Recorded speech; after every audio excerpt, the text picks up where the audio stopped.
Olá, bem-vindos ao canal Let's Play a Book. Vamos continuar com o quarto capítulo do Sobrinho do Mago, chamado O Sino e o Martelo. Não pôde haver dúvida sobre a magia dessa vez. Lá se foram eles aos trambolhões, primeiramente através da escuridão, e depois através de um turbilhão de formas em movimento, formas que podiam ser quase tudo o que se pode imaginar. Foi ficando mais claro. De repente, sentiram que estavam em cima de algo sólido. Um instante mais e as coisas ficaram em foco. Já podiam distingui-las. Que lugar mais estranho! Exclamou Diggory. Não estou gostando nada daqui, disse Polly com um temor. Antes de tudo, chamou-lhes a atenção a luz. Não era nada parecida com a luz do sol, e não era como a luz elétrica, ou de lampiões, ou de velas, ou qualquer outra luz que já tivessem visto. Era uma luz tristonha, meio avermelhada, nada comunicativa, uma luz parada. Estavam numa superfície plana e pavimentada, com grandes edifícios ao redor. Era uma espécie de pátio. O céu era de uma escuridão fora do comum, de um azul quase preto.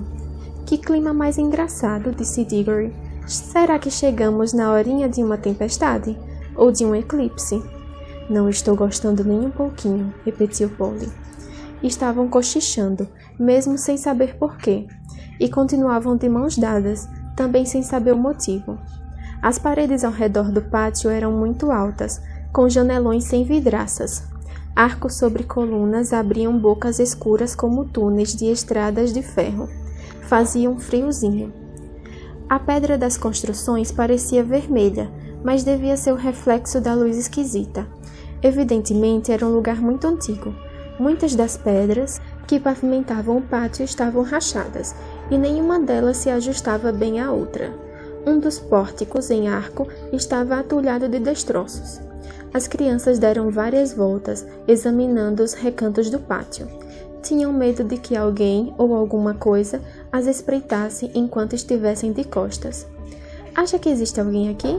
Murmurou Diggory, tomando coragem. Acho que não. Está tudo em ruínas. Não ouvimos nenhum barulhinho até agora. Vamos ficar quietos e prestar atenção, sugeriu Diggory. Apuraram os ouvidos, mas a única coisa que ouviram foi o bate-bate do coração. O lugar era no mínimo tão silencioso como o silencioso bosque entre dois mundos, mas era um silêncio diferente. A calma do bosque era cálida e cheia de vida, quase que se podia ouvir as árvores crescendo. Ali, ao contrário, era um silêncio morto, gelado e vazio. Não dava para imaginar uma planta crescendo. Vamos para casa, disse Polly. Mas ainda não vimos nada, protestou Diggory. Já que estamos aqui, vamos dar uma espiada. Aposto que não há nada que interesse nesse lugar. Ora bolas, que graça tem encontrar um anel mágico que leva a gente a outros mundos se você tem medo quando chega lá e quer dar para trás? Quem está falando em dar para trás? Protestou Polly, largando a mão de Diggory. Só quis dizer que você não parece muito entusiasmada. Pois fique sabendo que vou aonde você for. Além do mais, a gente pode cair fora quando quiser. Vamos pôr os anéis verdes no bolso esquerdo. Não podemos esquecer que os amarelos estão no bolso direito. Pode ficar com a mão pertinho do bolso, mas não meta o dedo lá dentro. É tocar no amarelo e sumir. Fizeram assim e caminharam para um pórtico enorme, que dava para o interior de um dos edifícios.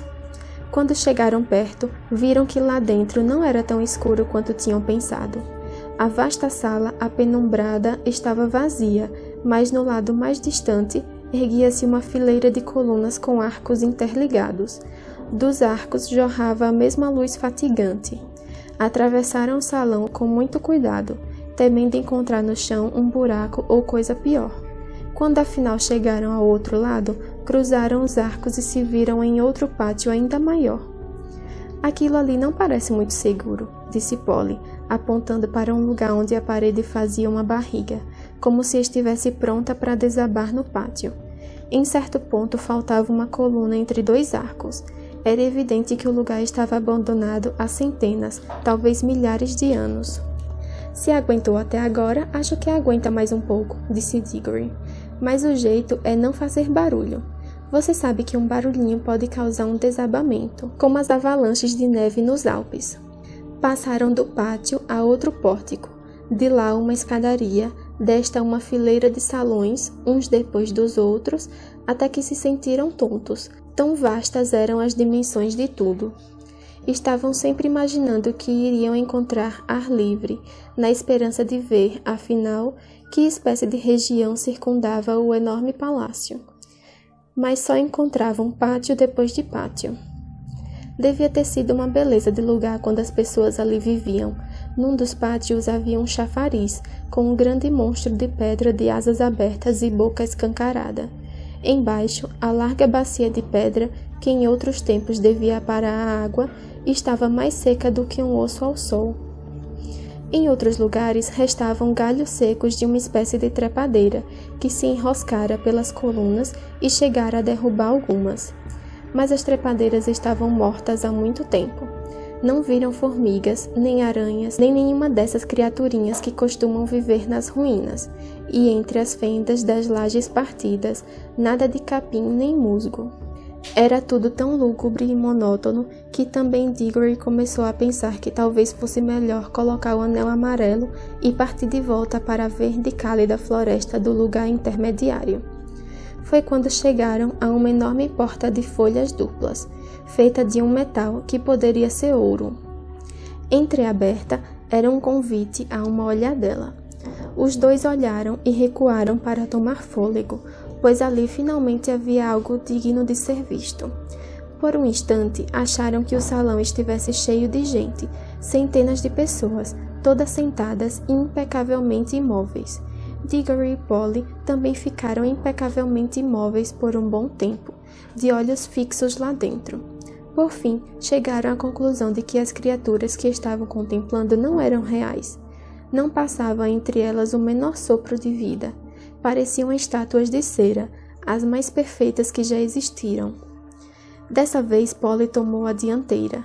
Havia na sala uma coisa muito mais interessante para ela do que para Diggory. As figuras usavam roupas deslumbrantes. Quem gostasse de roupagens bonitas não podia resistir à tentação de chegar mais perto.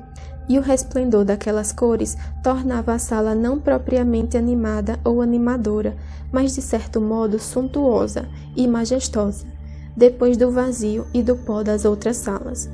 Contava com um número maior de janelas e era bem mais clara. Mal posso descrever as roupagens. Todas as figuras envergavam mantos e usavam coroas. Os mantos eram rubros e cinza prateados, ou purpúreos, com vívidos tons verdes, bordados com desenhos de flores e de estranhos animais. Pedras preciosas de tamanhos aberrantes refugiam nas coroas, nos colares, nos cintos. Não entenda como esses tecidos não apodreceram há muito tempo, disse Polly. Magia, murmurou Diggory. Não está sentindo o encantamento? Percebi logo que entrei. O mais barato desses vestidos custaria um dinheirão em Londres, mas Diggory estava mais interessado nas fisionomias, que eram mesmo dignas de ser olhadas.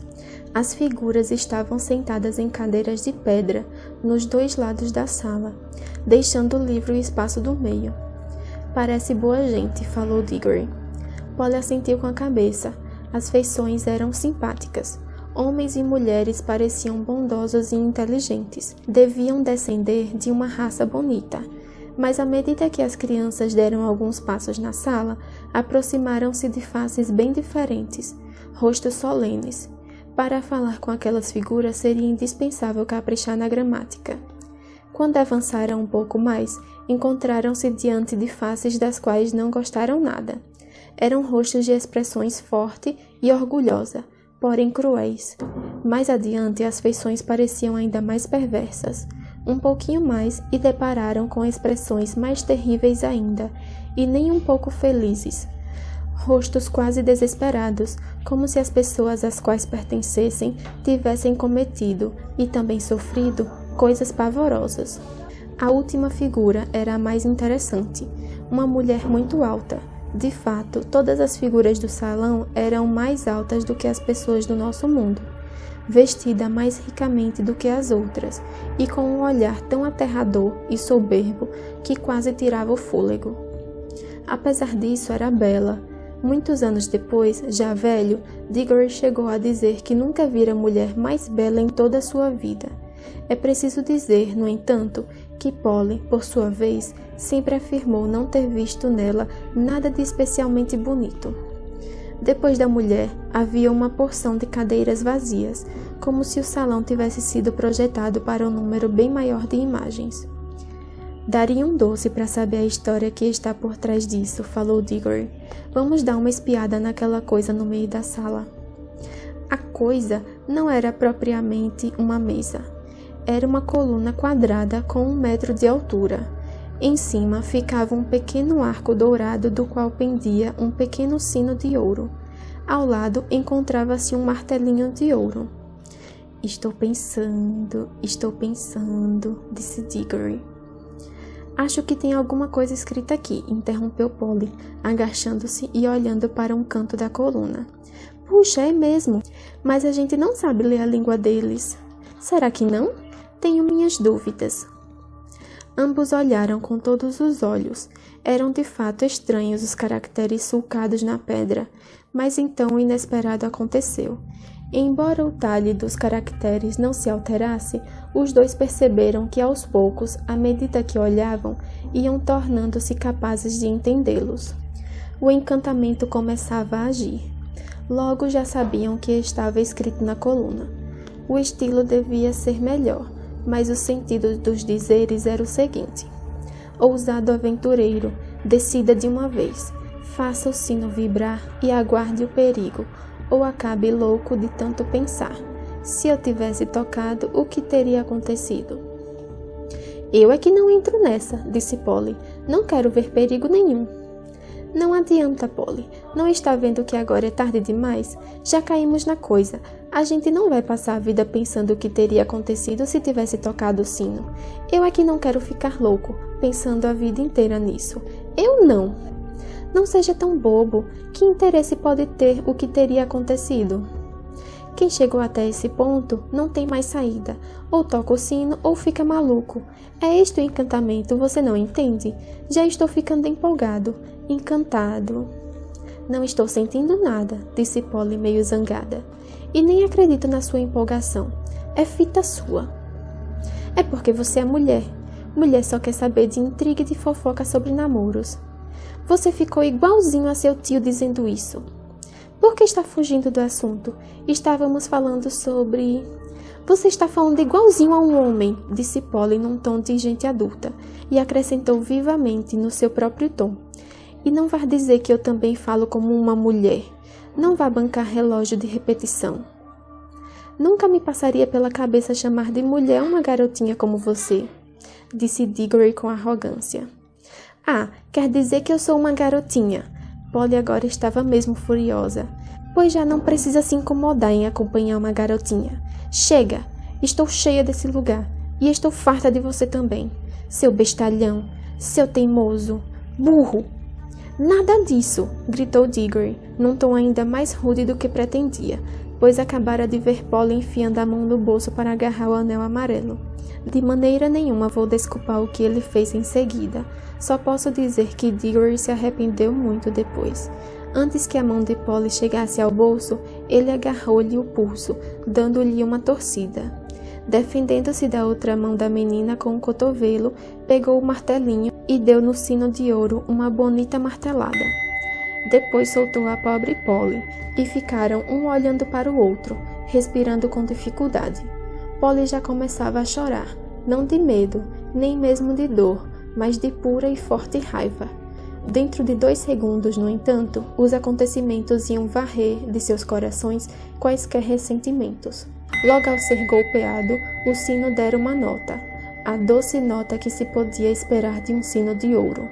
Mas o som, em vez de ir morrendo, continuou e continuou mais forte. No fim de 1 minuto, era 2 vezes mais alto do que no início.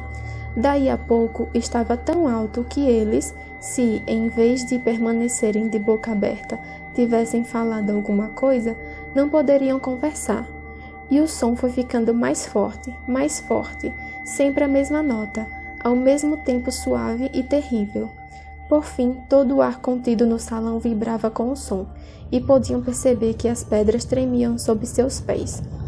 Em seguida, um outro som entrou na sala, um barulho confuso e desastroso, como um trem ao longe, a princípio, depois como o baque de uma árvore caindo.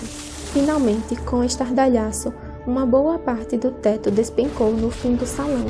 Grandes blocos de alvenaria desmoronaram em volta deles. As paredes tremeram. O ruído do sino parou. As nuvens de poeira sumiram. Tudo voltou à antiga quietude. Nunca se descobriu se o desabamento do teto era devido à feitiçaria ou se o insuportável som do sino estava acima dos limites toleráveis por aquelas paredes vacilantes. Que tal? Acho que agora você está satisfeito, disse Polly arquejante. Bom, de qualquer jeito já acabou. E pensaram que tinha acabado mesmo, mas nunca estiveram tão enganados em toda a sua vida. E este foi o fim do capítulo 4 do Sobrinho do Mago. Espero que tenham gostado e se vocês gostaram, dê um gostei aqui nesse vídeo, compartilhe ele também com seus amigos e se inscrevam no canal para acompanhar essa história e muitas outras que vão vir. Um beijo e até o próximo vídeo. Tchauzinho!